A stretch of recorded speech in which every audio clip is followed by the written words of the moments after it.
நம்ம சேனலுக்கு நீங்கள் புதுசாக இருந்தால் சேனலை சப்ஸ்கிரைப் பண்ணுங்கள், லைக் பண்ணுங்கள், ஷேர் பண்ணுங்கள். நன்றி.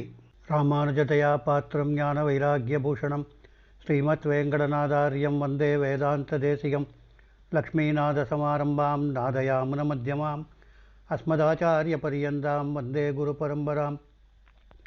யோ நித்யமச்சுதபதாம்புஜயுக்மருக்ம व्यामोगदस्तराणि तृणायमेने अस्मद्गुरोर्भगवतोस्य दयैकसिन्धोः रामानुजस्य शरणौ चरणं प्रपद्ये. श्रीपराशरभट्टार्य श्रीरङ्गेशपुरोहितः श्रीवत्सांसुध श्रीमान् श्रेयसे मयस्तु भूयसे. नमस्तस्मै वरागाय लीलयोत्तरदेमगीं गुरुमत्यगदो यस्य मेरु गणगणायते. प्रणयो तन्वदूतीर्णां प्रपद्येऽहं वसन्तरां महावरागदंष्ट्राक्रमल्ली कोश मधुव्रताम्. अस्मत् सर्वगुरुभ्यो நமः. ஸ்ரீ வராக நயினார் ஸ்ரீ பூமி பிராட்டிக்கு அருளி செய்த கைசீக மகாத்மியம். இந்த கைசீக மகாத்மியம் என்பது ஸ்ரீ வராக பகவான் ஸ்ரீ பூமி பிராட்டிக்கு அருளி செய்தது. இது வராக புராணத்தில் 48வது அத்தியாயமாக இருக்கிறது. பிரளய காலத்தில் இந்த பூமியானது பிரளய ஜலத்தில் மூழ்கிவிட்டது. பூமி, ஆகாயம், அதோடு கூட உயிருள்ள உயிரற்ற அனைத்து பொருட்களும் பிரளய ஜலத்தில் மூழ்கி போய்விட்டது. பூமிக்கு அதிபதியை பூமாதேவியும் ஒரு மூலையில் ஒதுங்கியிருந்தாள். அப்பொழுது எம்பெருமான் வராக ரூபம் எடுத்து தன்னுடைய கோரைப்பல்லால் பெயர்த்து எடுத்து தண்ணீருக்கு மேலே கொண்டு வந்து பூமி பிராட்டியை ஆறுதல் சொல்லி அணைத்து கொண்டார். அப்பொழுது பூமி பிராட்டியானவள் பூமியில் உள்ள தன்னுடைய மக்கள் சம்சார பெருங்கடலிலே மூழ்கி கரையேற வழியில்லாமல் தவிக்கும் நிலைக்கு வருந்துகிறாள். அத்தாக வருந்தி வராக பெருமானிடம் தன்னுடைய மக்கள் குழந்தைகள் உஜ்ஜீவனம் அடைய எளிதான ஒரு உபாயம் அருளி சொல்லுமாறு பிரார்த்திக்கிறாள். பெருமாளும் தன்னை பாடி உகப்பித்தால் சம்சார கடலினின்று கரையேறலாம் என்று நாம சங்கீர்த்தமான உபாயத்தை சொல்லி நம்பாடுவான் என்பவன் தன் மீது, அதாவது வராக பகவான் மீது ராகத்தோடு பாடி மகிழ்வித்த ஒரு பரம பாகவதனுடைய சரித்தையை சொல்லுகிறார். இந்த புராணத்தில் பகவான் அருளி செய்தது கான ரூபமான உபாயமே அத்தியந்த சிறந்த உபாயமாக இருக்கிறது என்பது. பல உபாயங்களெல்லாம் கேட்டு அருளினார் பூமி பிராட்டியார். ஆண்டாளாக அவதரித்தாள். ஆண்டாளாக அவதரித்தபோது தான் பாடின பாசுரங்களிலே பார்க்கடலுள் பையத்துயின்னி பரமனடி பாடி ஓங்கி உலகளந்த உத்தமன் பெயர் பாடி தூமலர் தூவித் தொழுது வாயினால் பாடி நாராயணன் மூர்த்தி கேசவனை பாடவும் நின் முற்றம் புகுந்து முகில்வண்ணன் பெயர் பாட பாவாய் எழுந்திராய் பாடிப்படை கொண்டு மனத்துக்கினியானை பாடவும் நீ கிள்ளிக் கடைந்தானை கீர்த்திமை பாடி பங்கையக்கண்ணானை பாடேலோர் மாற்றாரை மாற்றழிக்க வல்லாரை பாட தூயோமாய் வந்தோம் துயிலடி பாடுவோம் திருத்தக்க செல்வமும் சேவமும் யாம் பாடி கோவிந்தா உந்தன்னை பாடிப்படை கொண்டு என்ன தன்னுடைய பாசுரங்களில் சங்கீர்த்தன ரூபமான நாம உபாயத்தை ஆண்டாள் நாச்சியாரும் அருளி செய்திருக்கிறாள். இந்த கைசீக மகாத்மியமானது கைசீக ஏகாதசி அன்று இரவு, அதாவது கார்த்திகை மாதம் வருகின்ற சுக்லபக்ஷ துவாதசி அன்று சேவிப்பது வழக்கம். ஏகாதசிக்கு அடுத்த நாள். இந்த கைசீக மகாத்மியமானது திருக்குறுங்குடி திவ்ய கஷேத்திரத்திலே கைசீக ஏகாதசி அன்று இரவு நாட்டிய நாடகமாகவும் நடைபெறுகிறது. இந்த கைசீக மகாபுராணத்தை துவாதசி அன்று விடியற்காலையிலே ஆலயங்களில், குறிப்பாக வைணவ ஆலயங்களில் இந்த கைசீக புராணத்தை பெரியோரை கூப்பிட்டு அவர்களை வாசிக்க சொல்லி சிரவணம் செய்வது என்பது தொன்று தொட்டு நடக்கின்றது. இந்த கைசீக மகாத்மியோட சுருக்கத்தை இதில் பார்ப்போம். திருக்குறுங்குடி திவ்ய தேசம் அனைவரும் அறிந்தது. அந்த திருக்குறுங்குடி என்கின்ற திவ்ய தேசத்திலே ஸ்ரீதேவி பூதேவி சமேதராய் பகவான் திருக்குறுங்குடி நம்பி என்ற திருநாமத்தோடு அங்கே எழுந்தருளியிருக்கிறார். அந்த ஊருக்கு அப்பால் கடைசி வர்ணத்தனாக இருந்தாலும் பக்தியுடையவனாக நம்பாடுவான் என்ற பாகவதன் இருந்தான். அவன் தினமும் இரவில் கோவிலுக்கு அருகே வந்து கையில் வீணையோடு சென்று இனிமையான ராகங்களால் பகவானை பாடிவிட்டு விடுவதற்குள் வீட்டுக்கு திரும்பி வந்து விடுவான். இரவு நேரமாகிவிட்ட இவன் வருவதற்கு தாமதமாகிவிட்டால் பெரும்பாலும் கேட்பாராம், நம்மை பாடுவான் வரவில்லையோ என்று கேட்பாராம். ஒரு கார்த்திகை மாதம் சுக்லபக்ஷ ஏகாதசி அன்று இரவு வீணையும் கையுமாய் நம்பாடுவான் பெருமாளை தரிசித்து பாட வருகின்றான். வழியிலே பிரம்மராட்சதன் ஒருவன் அவனை தடுத்து நிறுத்தி, நீ எனக்கு ஆகாரமாக வேண்டும், நான் பசியோடு இருக்கிறேன் என்கிறான். அந்த பிரம்மராட்சதன் அவனுடைய முற்பிறவியில் சோமசர்மா என்னும் அந்தணனாக இருந்தான். யாகம் செய்யும் பொழுது தோஷம் ஏற்பட்டு அதனால் மரணமடைந்து பிரம்மராட்சசனாக ஆனவன். நம்பாடுவான் அவனிடம், நான் உனக்கு ஆகாரமாக ஆவதில் எனக்கு மகிழ்ச்சிதான், ஆனால் நான் திருக்குறுங்குடி சென்று பெருமாளை பாடி என்னுடைய விரதத்தை முடித்துவிட்டு வந்து விடுகிறேன். நான் ஜாக்கிரத விரதம், அதாவது இரவு கண்விழித்து பாடுகின்ற அந்த விரதத்தை அனுஷ்டித்து வருகின்றேன். விரதத்தை முடித்துவிட்டு வந்து விடுகிறேன், அதுவரை சற்று பொறுத்து விடு என்று கேட்கிறான். ஆனால் ராட்சசனோ, இது நீ என்னிடமிருந்து தப்பிக்கச் செய்கின்ற உபாயம், இப்பொழுது நீ சென்றால் திரும்பி வரமாட்டாயே என்கின்றான். ஆனால் அதற்கு நம்பாடுவான் பல சத்திய வாக்குகளை சொல்லுகின்றான், சத்தியங்களை தான் பண்ணுறான். ஆனால் அந்த ராட்சசன் இந்த நம்பாடுவான் செய்கின்ற சத்தியம் எதையும் ஒப்புக்கொள்ளவில்லை, எல்லாவற்றிற்கும் ஒரு பதிலை உரைக்கிறான். நம்பாடுவான் கடைசியாக சில வார்த்தைகளை சொல்லுகின்றான். அந்த வார்த்தைகளை கேட்டு இவன் சத்தியவானாக இருப்பான் என்று அவனை போக அனுமதிக்கின்றான். நம்பாடுவான் சத்தியங்களை சொல்லி, இந்த சத்தியங்களையெல்லாம் மீறுகின்றவனுக்கு என்ன பாபம் வருகிறதோ, நான் திரும்பி வராவிட்டால் அந்த பாபமானது என்னை வந்தடை சேரும் என்று சொல்லுகின்றான். என்ன சொல்லுகின்றான்? முதல்ல, எவன் ஒருவன் சர்வ காரணமாக இருக்கின்ற சத்தியத்தை மீறுகிறானோ அவன் அடையும் பாபத்தை நான் அடைவேன். அடுத்து, எவன் வேறு பெண்களோடு உறவு கொள்கிறானோ அவன் அடைகின்ற பாபத்தை நான் பெறுவேன். மூணாவது, எவன் ஒருவன் தான் உணவு உண்ணும் பொழுது மற்றவர்களுக்கு அளிக்கின்ற உணவிலே ஏற்றத்தாழ்வு செய்கிறானோ அவன் எந்த நரகத்துக்கு போவானோ அங்கு நான் போவேன். 4, எவன் அந்தணனுக்கு பூமி தானம் செய்துவிட்டு அதற்கு பிறகு ஏதோ ஒரு காரணத்தால் அந்த தானத்தை திரும்பி பெறுகிறானோ அவன் அடைகின்ற பாவத்தை நான் அடைவேன். 5, அழகான பெண்ணை இளமையாக இருக்கும் பொழுது சுகானுபவம் அனுபவித்துட்டு பிறகு அவளை ஏதோ குற்றம் குறை சொல்லி எவன் ஒருவன் விட்டு விடுகிறானோ அந்த பாவத்தை நான் அடைவேன். அடுத்தது, எவன் ஒருவன் தான் உணவு உண்ணும் பொழுது மற்றவர்களுக்கு ஏற்றத்தாழ்வு செய்கிறானோ அவன் செல்லும் நரகத்திற்கு நான் செல்லுவேன்.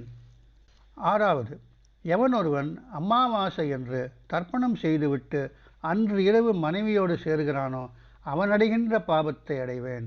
7, எவன் ஒருவன் தனக்கு ஒருவன் இட்ட அன்னத்தை புசித்துவிட்டு உடனேயே தயவு தாட்சண்ய இல்லாமல் அன்னமிட்டவனை நிந்தனை செய்கிறானோ அவன் பெரும் பாவத்தை நான் பெறுவேன். 8, எவன் ஒருவன் தன்னுடைய பெண்ணை திருமணம் செய்து தருகிறேன் என்று ஒருவனுக்கு வாக்கு தந்துவிட்டு பிறகு மறுத்து விடுகிறானோ அவன் போகும் பாவத்தை நான் அடைவேன். 9, எவன் சஷ்டி, அஷ்டமி, அமாவாசை, சதுர்த்தசி ஆகிய இந்த திதி வரும் நாட்களில் ஸ்நானம் செய்யாமல் உணவு அருந்துகிறானோ அவனடையும் பாவத்தை அடைவேன். 10, ஒருவன் தான் வாக்களித்தபடி தானம் செய்ய மறுத்தால் அவன் சேர்க்கின்ற பாவத்தை நான் அடைவேன். 11, எவன் ஒருவன் தன்னுடைய நெருங்கிய மனைவியை காம இச்சையால் சேருகின்றானோ அவன் அடைகின்ற பாவத்தை அடைவேன். அதாவது, எவன் ஒருவன் தன்னுடைய நெருங்கிய நண்பனின் மனைவியை காம இச்சையால் சேருகிறானோ அந்த பாவத்தை அடைவேன். எவன் ஒருவன் ஆச்சாரியனின் பத்னியையும் அரசனின் பத்னியையும் சேருகின்றானோ அவனடையும் பாவத்தை அடைவேன். 13, எவன் 2 மனைவிகளை திருமணம் செய்து கொண்டு ஒருத்தியை அலட்சியம் செய்து மற்றவளை மகிழ்விக்கிறானோ அவன் பெரும் பாவத்தை நான் அடைவேன். 14, எவன் ஒருவன் வேறு கதியில்லாமல் இருப்பவள் பதிவிரதையுமாய் இருக்கின்ற தன்னுடைய மனைவியை இளமையிலேயே விட்டு விடுகிறானோ அவன் பெறுகின்ற பாவத்தை நான் அடைவேன். 15, மிகுந்த தாகத்தோடு தண்ணீர் குடிக்க ஓடி வருகின்ற பசு கூட்டத்தை தண்ணீர் குடிக்க விடாமல் எவன் ஒருவன் தடுத்து விரட்டுகிறானோ அவன் அடைகின்ற பாவம் என்னை சேரும். 16, அசத்தியம் செய்பவன், மதுபானம் செய்பவன், திருட்டுத் தொழில் செய்பவன், விரதபங்கம் செய்பவன், பிரம்மஹத்தியை செய்பவன், இதனால் வரும் பாவம் என்னவோ அந்த பாவத்தை அடைவேன். 17. ஒரு பகவானை ஆராதிப்பதற்கு சுபலனாய் சர்வ வியாபியமாயிருக்கின்ற வாசுதேவனை ஆராதிக்காமல் இதர தேவதைகளை எவன் ஒருவன் பூஜிக்கிறானோ அந்த பாவத்தை நான் அடைவேன். இதற்கும் பதில் சொன்னான் பிரம்மராட்சசன். ஆனால் கடைசியாக அவன் சொல்லுகின்றான், நம்பாடுவான், அனைத்திலும் கொடியதான என்னது, ஸ்ரீமான் நாராயணனோடு இதர தேவதைகளை ஒப்பிட்டு பேசுவர்கள் எந்த நரகத்தை அடைவார்களோ அந்த நரகத்தை நான் அடைவேன், நான் சத்தியம் செய்து திரும்பி வராமல் போனால் என்று அந்த இருப்பதிலேயே மிகவும் கொடியதான அந்த பாவத்தை நான் அடைவேன் என்று இந்த கடைசி சத்தியத்தை சொல்லுகின்றான். இந்த கடைசி சத்தியத்தை கேட்ட பின்பு எதற்கும் இறங்காத, எதற்கும் மசியாமல் இருந்த அந்த பிரம்மராட்சதன், இந்த பாபம் ஜீவனை நித்திய சம்சாரியாக ஆக்கிவிடும், மிகவும் கோரமான பாவம், ஆதலால் நம்பாடுவானை நம்புகிறான், இவன் சத்தியத்தை காப்பாற்றுவான் என்று நம்பி அந்த நம்பாடுவானை போக விடுகின்றான். பிரம்மராட்சசனால் விடப்பட்ட நம்பாடுவான் சம்சாரத்திலிருந்து விடுபட்ட ஒரு முக்தனைப் போல வேகமாக வந்து பக்தியோடு பாடுகின்றான். பொழுது விடிந்தது. நம்பாடுவான் ஜாக்கிர விரதத்தை முடித்தான், பகவானை சரணடைந்தான், ஆத்ம சமர்ப்பணம் செய்தான், பிரம்மரக்ஷசிடம் திரும்பிச் செல்வதற்காக புறப்பட்டான். அப்போது பகவான் பூமி வைத்து சொல்கிறார், முன்பு நம்மை பாடுவதற்காக அவன் எந்த வேகத்தோடு வந்தானோ அந்த வேகத்தை விட 2 பங்கு அதிக வேகமாக நடந்தானான். அப்பொழுது அவன் அவ்வாறு வேகமாக நடந்து செல்லுகின்றான் பிரம்மரக்ஷசிடம் போவதற்காக. அப்பொழுது அவன் எதிரிலே ஒரு மகாபுருஷன் தோன்றுகிறான். அந்த புருஷன் இவனை பார்த்து, யாரப்பா நீ இவ்வளவு வேகமாக எங்கே போகிறாய், இந்த உண்மையை எனக்கு நீ உண்மையாக சொல்ல வேண்டும் என்று கேட்கிறான். நம்பாடுவான் சத்திய பிரதிக்கை செய்தவன். அவன் அந்த புருஷன் சொன்னதை கேட்டு மதுரமாக ஒரு வார்த்தை சொல்கிறான். நான் ஒரு பிரம்மரக்ஷசிடம் அகப்பட்டு கொண்டேன், அதனிடம் பல சபதங்களை செய்தேன், விடுபட்டு இந்த சிற்றன் சிறுகாலையில் பகவானை பாடி என்னுடைய ஜாக்கிர விரதம் முடித்து சத்தியம் தப்பாமல் இருக்க வேண்டும் என்பதற்காக மறுபடியும் அந்த பிரம்மரக்ஷசிடம் செல்கின்றேன் என்று நடந்ததை சொல்கின்றான்.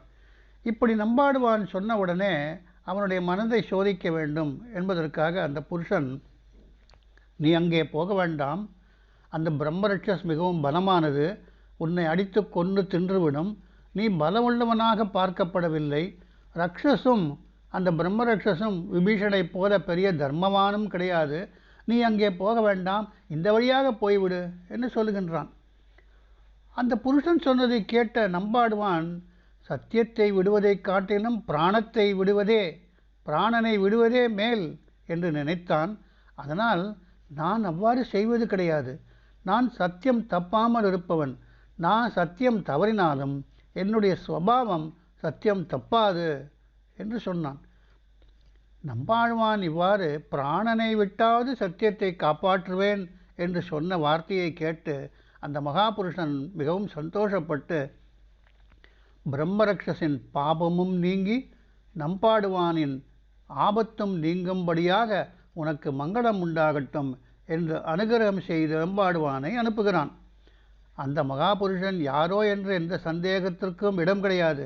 மகாவராக பெருமானே புருஷனாக எதிரில் தோன்றி நம்பாடுவானின் மனதை சோதித்தார். அந்த புருஷனிடமிருந்து விடைபெற்றான் நம்பாடுவான். பிரம்மரக்ஷசருக்கும் இடம் வந்து சேர்ந்தான். நம்பாடுவான் பிரம்மரக்ஷசிடம், அந்தணனான உன் அனுமதி பெற்று சென்ற நான் ஸ்ரீ அழகிய நம்பியை வாயாரப் பாடி எனது எண்ணம் பூர்த்தி அடைந்தேன். நீயும் இப்பொழுது என் சரீரத்தில் உள்ள இரத்த மாமிசங்களை எல்லாம் புசித்து திருப்தி அடைந்து கொள். பிரம்மராட்சச பசியோடு பயங்கரமாக இருக்கிறான். நம்பாடுவானை பார்த்து ஒரு வார்த்தை சொல்லுகிறது, வாராய் மகானுபாவனே, நீ பிராணனை விடுவதற்காக வந்திருக்கிறாய். நேற்றிரவு நீ சர்வேஸ்வரனை பாடிய அந்த பாட்டின் பலனை தந்துவிட்டால் உன் சரீரத்தை நான் புசிக்காமல் உன்னை விட்டு விடுகிறேன். நம்பாடுவான் பதில் சொல்கிறான், நான் சொன்ன சொல் தவறாமல் திரும்பி வந்திருக்கிறேன், நீ என் சரீரத்தை புசித்துக்கொள், பாட்டின் பலனை தர முடியாது. பிரம்மராட்சசர் மறுபடியும் பாட்டின் முழு பலனையும் நீ தராவிட்டாலும் பாதி பலனையாவது தந்துவிட்டு பிழைத்து போ என்று சொன்னதுக்கு நம்பாடுவான் சொல்லுகிறான், என்னுடைய சரீரத்தை தின்று விடுவேன் என்று சொன்ன நீ பாட்டின் பாதி பலனை தா என்று கேட்கிறாய், அதுவும் தர முடியாது என்று அவன் சொன்ன பதிலை கேட்டு பிரம்மராட்சசன் எப்போதுமே குரூரமாகவே செயல்படுபவன். ஆனால் அவன் பிரம்மராட்சசனை பார்த்து, ஒரு ஜாமத்தில் பாடின பலனையாவது தந்து உன் மனைவி மக்களோடு சுகமாக வாழ்ந்து கொள் என்று அந்த ராட்சசர் சொன்னது. அதை கேட்டு நம்பாடுவான் சொல்லுகின்றான், ஒரு ஜாமத்தில் பாடின பாட்டின் பலனும் தர முடியாது. எனது இரத்தத்தை நீ குடிக்கும் அதற்கு பதிலாக நான் பாட்டின் பலனை தர முடியாது. நீ என் இரத்தத்தை குடித்துக்கொள் என்று சொல்லுகின்றான்.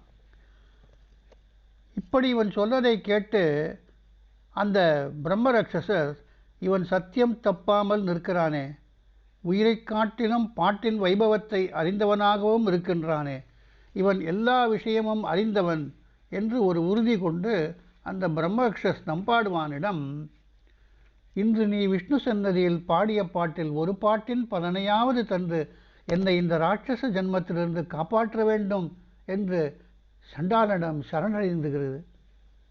இப்படி பிரார்த்தித்து சொல்கின்ற அந்த ராட்சசின் வார்த்தைகளை கேட்ட நம்பாடுவான் அவனை பார்த்து, நீ பிரம்மராட்சசனாக ஏன் பிறந்தாய்? இவ்வாறு பிறப்பதற்கு நீ என்ன பாவம் செய்தாய் என்று கேட்டான். அப்போது அவன் சொன்ன உடனே, அந்த கேள்வியை கேட்ட உடனே பிரம்மராட்சசனுக்கு தன்னுடைய பூர்வ ஜென்ம நினைவு வந்துவிட்டது. நான் பூர்வ ஜென்மத்திலே சோமசர்மா என்ற பெயரிலே சாககோத்திரத்திலே பிராமணனாக பிறந்தேன். பிராமணர்கள் செய்ய வேண்டிய அனுஷ்டானங்கள் எதையும் செய்யவில்லை. யாகம் பண்ண எண்ணினேன். பணத்தாசையினாலேயே யாகம் செய்தேன். யாகம் செய்து கொண்டிருக்கும் பொழுது சூலதோஷம் ஏற்பட்டது. யாகம் தொடங்கி 5வது நாள் யாகம் பூர்த்தி அடையாமலேயே நான் மரணமடைந்தேன். அந்த யாக தோஷத்தினாலேயே நான் பிரம்மராட்சசாக வந்து பிறந்தேன். அந்த தோஷத்தாலேயே தான் இப்படிப்பட்ட ராட்சச சரீரத்தை அடைந்தேன். என்னை காப்பாற்ற வேண்டும், உன்னை சரணடைகிறேன் என்று நம்பாடுவானிடம் ராட்சஸ் சரணடைந்தது. விபீஷணனுக்கு பகவான் பூமி பிராட்டிட்ட சொல்கிறார், விபீஷணனுக்கு நாம் முன்பு அபயம் தந்தது போன்று நம்பாடுவான் பிரம்மராட்சசுக்கு அபாயம் தந்தான் என்று வராகரையினார் பூமி பிராட்டியிடம் சொல்லுகிறார். அப்போது நம்பாடுவான் சொல்கிறான், இன்று ராத்திரி கைசிகம் என்ற பண்பாடினேன். அந்த கீர்த்தனத்தின் பலனால் நீ இந்த ராட்சச ஜன்மத்திலிருந்து விடுபட்டு மோட்சத்தை அடைய கடவாய் என்று சொன்னான் என்று சொல்லி, அதற்கு பகவான் சொல்லுகிறார், எவன் ஒருவன் பக்தியோடு வந்து நம் சந்நிதியில் கைசிகம் என்னும் பண்ணை பாடுகின்றானோ அவன் நம்பாடுவானைப் போன்றே தம்மை அண்டியவர்களை காப்பாற்றி தானும் நற்கதி அடைவான் என்று வராக பெருமாள் அருளி செய்கிறார். நம்பாடுவானிடம் வரம் பெற்ற அந்த ராட்சசும் ராட்சச சரீரத்தை விடுத்து நல்ல வம்சத்தில் பகவானுடைய பக்தனாக பிறந்து பகவானுக்கு பல்லாண்டு பாடி மோட்சத்தை அடைந்தான் என்று நாச்சியாரிடம் இந்த வைபவத்தை வராகனையினார் அருளை செய்தார். பிறகு நம்பாடுவானும் நெடுங்காலம் பகவானுடைய வைபவத்தை பாடி மோட்சத்தை அடைந்தான். கடைசி ஸ்லோகத்தில் என்ன சொல்கிறான்னா, ஏதத் கீதபலம் தேவி கௌமுதத்வாதசீம் புனः எஸ்து காயதி ச ஸ்ரீமான் மம லோகஞ்ச கச்சதி. எவனொருவன் கார்த்திகை மாசத்து சுக்லபக்ஷ துவாதசி தினத்தில் வந்து நம் சந்நிதி முன்பாக இந்த கைசீக மகாத்மியத்தை வாசிப்பவன் கேட்டவர்கள் எல்லோரும் இந்த லோகத்தில் சகல போகங்களையும் அனுபவித்து நம் லோகத்தையும் அடைவர் என்று நாம சங்கீர்த்தனம் செய்பவன் பெறுகின்ற பேற்றை வராக பெருமான் அருளி செய்தார். பகவான் அருளி செய்ததை கேட்ட பூமி பிராட்டியும் மிகவும் சந்தோஷமடைந்தாள். இப்படி கானரூபமான இந்த சங்கீர்த்தன உபாயத்தை மகிமையை எண்ணி எண்ணி தாயார் ஆச்சரியமடைந்தார்.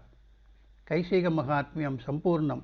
இது ஸ்ரீ வராக புராணே பூமி வராக சம்வாதே கைசீக மகாத்மியம் நாம அஷ்டசத்வாரிம் சோத்யாயः.